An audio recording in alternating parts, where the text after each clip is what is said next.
బల్బులు కనిపెట్టిన Thomas Edison ఇప్పుడు కనుక ఉంటే లేపేసేవారు. ఎందుకంటే నువ్వు కొత్తగా ఏదైనా కనిపెట్టినని మెడలో పూలమాల వేసి దండ వేసి అప్రిసియేట్ చేస్తారని అనుకుంటున్నావా? అసలు నేను ఇలా ఎందుకు అంటున్నానో చెబుతా.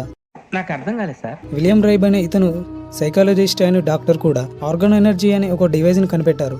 ఈ డివైజ్ అనేది క్యాన్సర్ని తగ్గిస్తుంది. అతని మీద యుఎస్ గవర్నమెంట్కి చెందిన ఈడీఏ అతని మీద కేసు పెట్టింది, జైలులో వేసింది. ఆ తర్వాత అతని ల్యాబ్కి 6 టన్నుల ఉన్న బుక్స్ని కాల్చేశారు. ఆ తర్వాత అతను జైల్లోనే హార్ట్అటాక్ వచ్చి చనిపోయారు.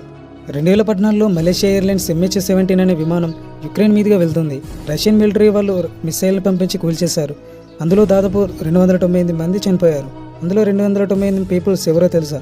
AIDS researchers. వాళ్ళు పర్మనెంట్గా ఎయిడ్స్కి సొల్యూషన్ కనిపెట్టారు. దానిని అనౌన్స్ చేయడానికి నెదర్లాండ్లో జరిగిన ఒక ఈవెంట్కి వెళ్తున్నారు. అండ్ నెక్స్ట్ రాయల్ రైఫ్ అనే వ్యక్తి క్యాన్సర్ సెల్స్ని అంతం చేసే ఒక రైఫ్ మిషన్ కనిపెట్టారు. దీనివల్ల చాలామంది పేషెంట్ తగ్గామని రికార్డ్స్ అయితే ఉన్నాయి. ఆ తర్వాత తన ల్యాబ్స్ని అండ్ తనని తయారు చేసిన రైఫిల్ మిషన్ అంతం చేశారు. ఆ తర్వాత కొన్ని రోజులు చనిపోయాడు అన్నారు, కానీ ఎలాంటి ఆధారాలు లేవు అండ్ ఎవరికి తెలియదు కూడా. ఆ తర్వాత 90sలో స్టాన్లీ మేయర్, ఇక ఇతని గురించి అందరికి తెలిసిందే. ఇతను వాటర్తో నడిచే ఒక కార్ని అయితే తయారు చేశారు. గ్లోబల్ వార్మింగ్ లేదు అండ్ ఫ్యూల్ కూడా ఖర్చు లేదు. తర్వాత పేటెంట్ హక్కు కోసం ఇవ్వాలని కోరాడు.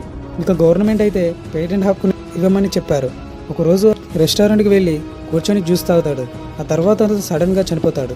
ఈ ఇన్ఫర్మేషన్ మీకు నచ్చినట్లయితే మన ఛానల్ని లైక్ చేసి అండ్ సబ్స్క్రైబ్ చేయడం